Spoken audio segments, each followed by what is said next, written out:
네, 안녕하세요. 이세훈입니다.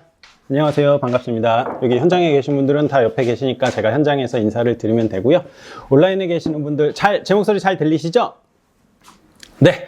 그러면은 제가 오늘 주민참여 예산 사업 어떻게 신청할 것인가의 내용으로 해서 한 15분 정도 말씀을 좀 드리겠습니다. 서두에 제일 먼저 말씀드리고 싶은 거는 저는 전문가가 절대 아닙니다. 제가 사업으로 참여했었던 거는 주민참여 예산은 아니었고 주민자치회였습니다. 제가 주민자치회 활동을 꽤 오래 했거든요. 근데 이제 주민참여 예산과 주민자치회는 이제 성격이 비슷하면서도 다르고, 그리고 앞에 네이밍 자체가 비슷하기 때문에 이제 주민참여 예산으로 좀 말씀을 주신 것 같습니다. 그래서 실제로 여기 주민참여 예산에서 사업을 진행해 보셨던 분들이 저보다 더 경험은 많을 거예요. 그래서 저는 이 주민참여 예산의 역사라든가 어떻게 지금까지 주민참여 예산이 용산구에서 정착할 수 있었는지에 대해서 자료를 좀 조사를 하였고요. 그 내용을 기반으로 설명을 드리도록 하겠습니다.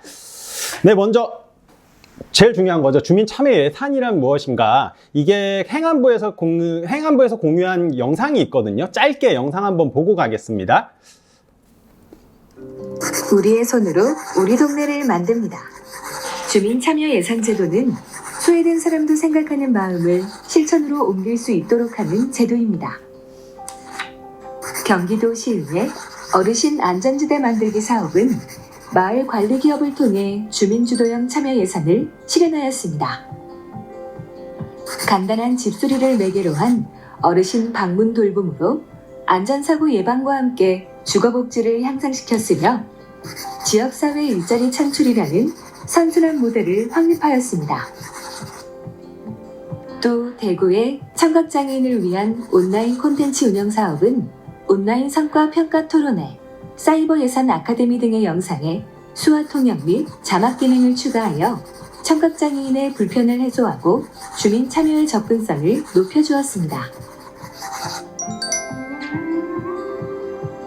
대전 유성의 들썩들썩 온천마을 방송국 설치는 1인 미디어 시대에 주민 생활과 직결되는 각종 생활 정보를 제공하고 주민 참여 예산 사업, 주민총회, 마을 축제 등 마을 소식을 동영상으로 제작하여 우리 마을의 이야기를 주민 모두가 알 수 있도록 하였습니다.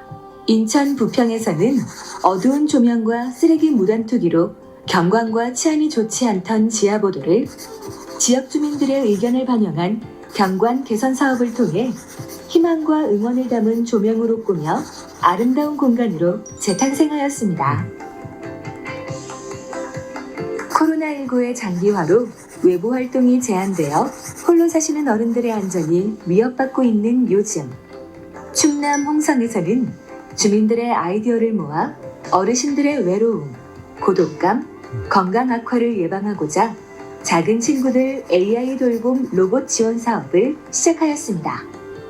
이 귀여운 로봇 친구는 어르신의 말동무가 되어 외로움과 같은 정서적 위협을 예방하고 식단 관리, 복약 지도와 같은 건강 정보를 제공하는 등 코로나19로 주민안전 사각지대가 발생하지 않도록 비대면 돌봄 서비스 체계 구축에 기여하였습니다. 이러한 주민참여 예산 제도는 우리 동네에도 있습니다. 그럼 어떻게 참여할 수 있을까요? 지역 주민이라면 누구나 예산 편성부터 마지막 환류까지 모든 예산 과정에 참여할 수 있는데요. 사업 제안, 공청회, 설문조사, 주민투표 등을 통해 의견을 제시할 수 있습니다. 그럼 참여 과정을 조금 더 자세히 알아봅시다. 사업 제안은 자치단체 홈페이지, 우편, 직접 방문 등을 통해 할 수 있으며 제안된 사업은 주민투표, 주민총회, 주민참여 예산기구 심의 등을 거쳐 선정되는데 주민이 직접 주민참여 예산기구 위원으로 참여하여 관련된 사항을 심의할 수 있습니다. 선정된 사업은 지방자치단체에서 예산을 편성하고 주민협의체 등과 함께 예산을 집행합니다. 사업이 끝나면 지방자치단체에선 결산 과정을 거쳐 주민의 의견을 반영하고 평가하여 제도 개선 등의 환류 과정을 거칩니다. 주민참여 예산제도는 지역사회 전문가인 주민들의 관심과 참여로 동네의 불편함을 해소하여 안전하고 쾌적한 생활 환경을 조성하고 있으며 예산 사용의 투명성, 민주성, 책임성 강화에 앞장서고 있습니다. 따뜻한 동네를 만들고 싶다는 주민들의 마음과 정부의 노력이 이어져 오늘도 더 나은 마을을 만들고 있습니다. 보다 많은 주민의 손으로 마을을 만들 때 진짜 우리 마을이 됩니다. 주민 참여 예산제도, 지역과 사람들의 행복을 지켜줍니다.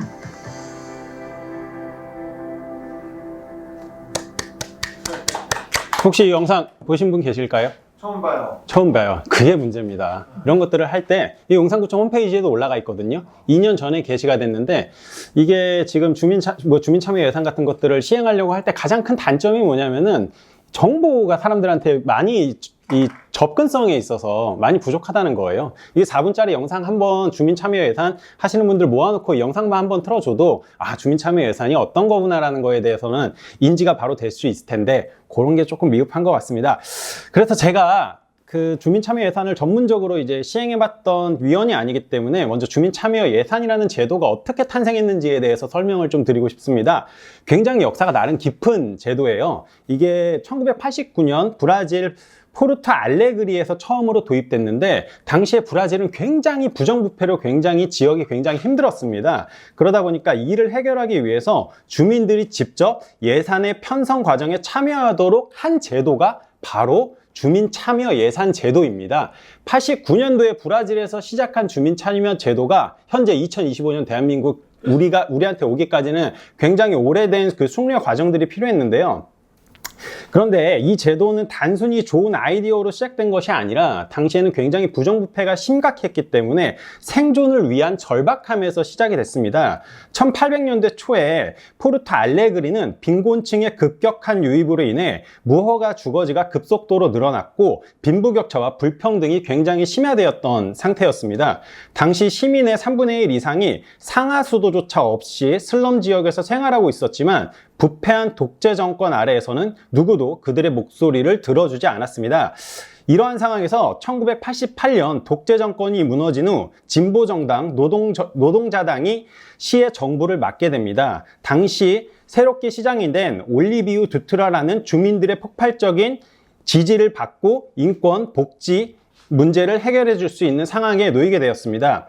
문제는 당시의 예산이었는데요. 저도 자료를 조사하면서 깜짝 놀랐던 게 당시 이 지역에서 전체 예산의 98%가 인건비로 쓰이고 있었습니다. 그래서 시에서 사용할 수 있는 예산이 단 2%밖에 없었습니다. 이때 두트라 시장은 주민들과 직접 만나서 대화를 하기 시작했고 그러던 중에 가장 중요한 변화가 일어났습니다. 주민들은 단순히 더 많은 복지를 원한다고 요구한 것이 아니고 제한된 예산 안에서 스스로 대안을 찾아야 한다는 것을 깨닫기 시작했습니다. 그래서 나온 아이디어가 주민이 직접 예산 편성에 참여하는 것이었습니다. 즉, 예산권의 일부를 주민들에게 넘겨주고 주민들은 예산을 어떻게 분배하면서 사용할지 스스로를 결정하는 방식이 되었습니다. 그렇게 주민 참여 제도가 탄생하게 된 것입니다. 혹시 이 내용 오늘 처음 들어보셨죠? 네, 저도 자료를 조사하면서 주민 참여 예산 제도가 생각보다 되게 오래된 제도구나라는 것을 좀 알게 됐습니다. 이 제도의 핵심을 두 가지로 요약할 수가 있는데요. 첫 번째는 주민들이 직접 지구별 회의를 열고 지역 현안의 우선순위를 결정하는 투표를 한다고요. 두 번째는 선출된 대의원들이 시정부와 함께 논의하며 예산을 집행한다는 겁니다. 그러니까 실질적으로 권한이 시민한테 돌아가고요. 당시에 시청에서도 공무원들이 참여를 하게 돼도 의결권은 없습니다. 모든 의결권은 주민들한테 있는 이러한 제도입니다. 이 과정에서 주민들은 단순한 예산의 수혜자가 아니라 시와 정부의 동등한 파트너로 취급을 받게 됩니다. 이 모델이 성공을 거두면서 이후 전 세계 여러 나라가 주민 참여 제도를 도입하게 되었고 대한민국에서도 주민 참여 제도가 시행되게 되었습니다. 언제 처음으로 시행됐을 것 같나요? 주민 참여 제도는 2003년 부천시에서 처음으로 시행됐습니다. 근데 제가 이거 자료를 좀 찾아봤거든요. 이게 팩트인지를 찾아봤는데 시행됐다라고만 하고 이 어떠한 내용으로 어떠한 사업을 했는지에 대해서는 구체적으로 나와 있지는 않았어요. 그냥 이 부천시에서 2003년도에 제일 먼저 시행했다라는 정도로만 확인이 되고 있고요. 본격적으로 우리가 인지하게 된 거는 2011년 지방재정법 개정으로 전국에 확산되게 됩니다. 우리가 실질적으로 체감이 되려면 뭐가 만들어져야 되죠? 조례가 만들어져야 되잖아요. 근데 광역자치단체, 그러니까 서울시에서 먼저 조례가 통과가 되고 지자체로 넘어오든 이러한 시스템을 거쳐야 되는데 2011년에 어쨌든 정부에서는 지방재정법 개정으로 인해서 전국적으로 이제 확산하라고 그렇게 공지를 하게 되는 것입니다. 그래서 간략하게 요약표를 정리해 봤는데요. 1989년에 이제 브라질 포르토 알레그리에서 최초로 시행이 됐고요. 대한민국에서는 2003년도에 브라질에서 처음으로 시행하게 됩니다. 그리고 2011년도에 지방재정법이 개정이 되고요. 2012년도에 전국 지자체에 시행을 하게 됩니다. 현재는 이제 제도의 확대 및 개선이 놓인 상황인데요.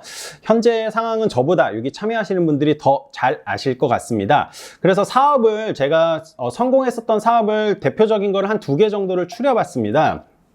그래서 이거 같은 경우에는 대구광역시에서 했었던 사업인데요. 장례식장 다회용기 사용을 친환경 장례문화를 조성한다라고 해서 우리가 장례식장에 가면 일회용품들 굉장히 많이 사용하잖아요. 그래서 그 일회용품의 사용 증가에 따른 플라스틱 등 폐기물 발생이 증가하는 추세인 거를 일회용 사용품을 줄이고 다회용기를 이용해서 활성화하자라는 내용입니다.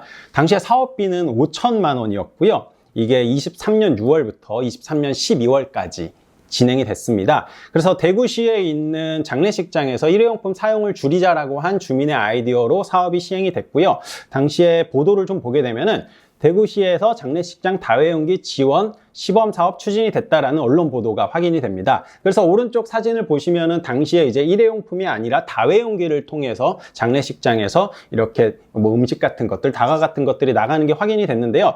제가 좀 자료를 더 찾아보니까 보세요. 23년 10월이잖아요. 근데 24년 10월 28일 기사를 보니까 이 사업이 꾸준히 진행되지는 않았더라고요. 그러니까 이 사업이 23년 6월에서 12월까지만 시행이 됐고 아쉽게도 24년 10월에 확인해 본 결과는 60곳 중에 한 곳만 다회용기를 사용하고 있는 것으로 확인이 됐습니다. 그냥 아쉽게도 그냥 거의 일회성으로 끝났다라고 좀 볼 수가 있습니다.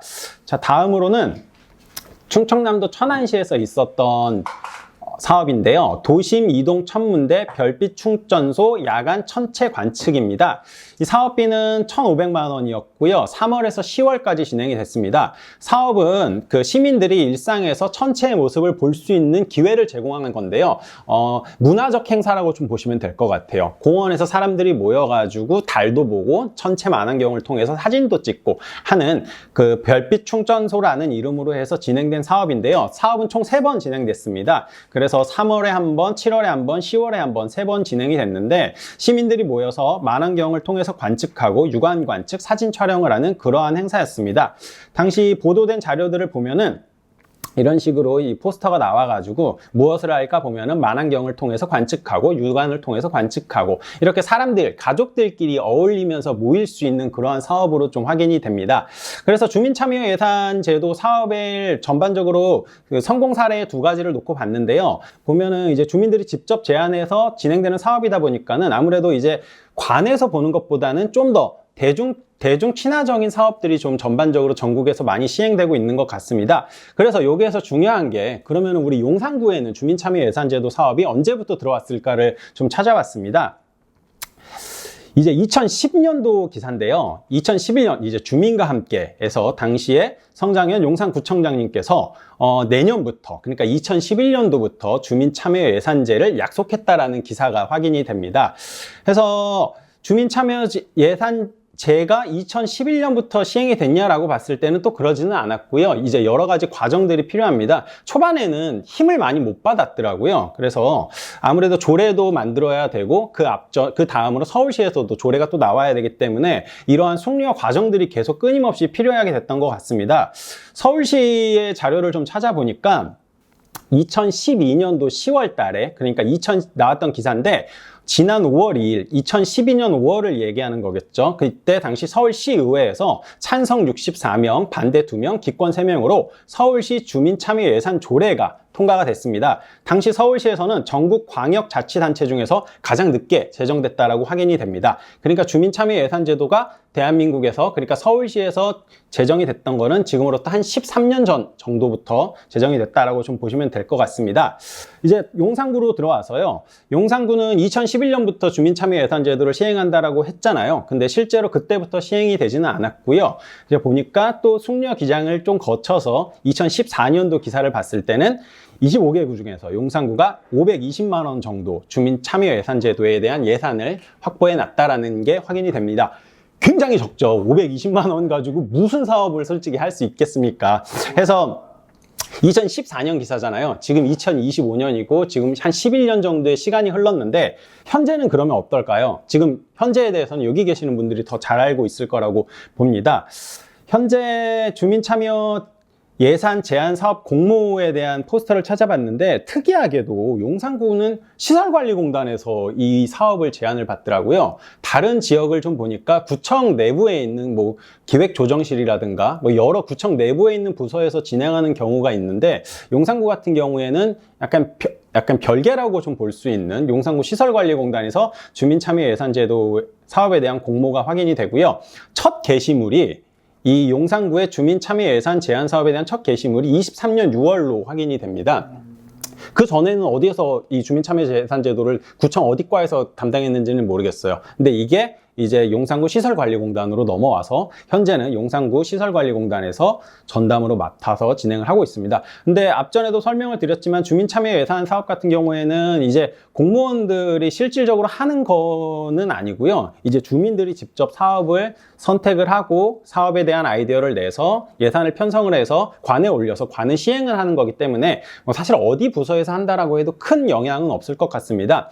초반에 보여드린 영상 같은 경우도 지금 용산구청 유튜브 홈페이지에서 확인이 되는데 22년 7월 달에 게시가 됐어요. 조회수도 121회 정도밖에 안 나왔고 좀 미흡해요. 그래서 이런 것들을 참여하는 위원님들한테 일일이 뭐 내용들을 뭐 링크를 통해 갖고 전달을 주면은 조금 더 이해하는데 쉽지는 않을까라는 생각이 좀 듭니다. 그래서 전년도에 어떠한 성과가 있었는지를 좀 찾아봤는데요. 전년도 24년 12월 31일 기준에 예산액이 1억 5,600만 원입니다. 그러니까 1억 5천이죠. 그래서 이게 2014년도에 500만 원에 비해서는 기하급수적으로 확 는 것처럼 보이지만 아직도 굉장히 좀 적은 액수입니다. 근데 집행액은 2억 800만 원을 사용을 했습니다. 그래서 집행률 같은 경우에는 133%로 예산액보다는 집행액을 더 크게 사용을 했습니다. 그래서 지금 우측에 보이는 것들이 당시 주민참여 예산 제도를 가지고 시행했었던 사업들입니다. 그래서 이촌동 강변 소공원 환경정비 사업이라든가 효창동 노후골목 계단 정비 사업 같은 것들이 진행이 됐고요. 용산구 시설관리공단 홈페이지를 들어가게 되면은 이제 사업들이 어떤 것들이 시행이 됐고 집행 현황에 대한 것들을 확인을 할 수가 있습니다. 그래서 거의 보면은 시설 환경 개선 사업들이 거의 대다수를 좀 차지해요. 그래서 본인들이 가는 뭐 놀이터라든가 피트니스 센터라든가 농구장이라든가 이런 데 펜스를 교체해야 한다라든가 이런 데 많이 사용을 하고요. 기타를 좀 보게 되면은 뭐 텀블러, 자동 살균, 세척기 비치라든가 환경적인 요소, 아무래도 좀 시민들이 가장 크게 공감할 수 있는 그런 내용들이 좀 있고요. 지역사회 무료 출력, 팩스, 스캔 서비스 제공 이런 것들도 굉장히 독특하게 적은 예산에 비해선 많이 좀 참여할 수 있는 그런 좀 사업으로 좀 보여집니다. 그래서 제가 이제 주민참여 예산 제도에 대해서 설명을 드리는 부분은 여기까지고요. 저도 이 내용들을 좀 찾아서 보니까 용산구를 기준으로 말씀을 좀 드리면은 좀 다른 구에 비해서 막 더도 아니고 덜도 아니고 딱 중간 정도의 스탠스로 사업이 진행되는 것 같습니다. 그런데도 이제 한 가지 좀 아쉬웠던 거는 예산액이 전체적으로 너무 좀 적더라고요. 그래서 뭐 1억이라는 돈은 굉장히 크게 느껴질 수 있지만 그래도 주민들한테 실질적인 권한이 주어지고 그것들을 주민들이 스스로 지역을 변화시키려고 했었을 때는 거기에 비해서는 사실 턱없이 부족한 예산인 것 같습니다. 그래서 주민참여 예산 사업이 어쨌든 계속해서 점진적으로 성공해 나가려면은 더욱더 많은 주민들이 참여를 하고 그리고 더욱더 가시적인 성과가 눈에 났을 때 그래서 원래 정치하시는 분들 그러잖아요. 저거 내가 한 거다 저거 내가 한 거다가 아니라 앞으로는 지역 주민들이 저거 우리가 투표를 통해 갖고 저기 개선을 한 거야 저기 개선을 한 거야 라는 모범 사례가 많아지게 될 경우에 이 사업이 점점점 더 많은 예산과 더욱더 많은 사업에 대한 성과가 있지 않을까라고 생각이 듭니다. 저희 발표는 여기까지입니다. 감사합니다. 네.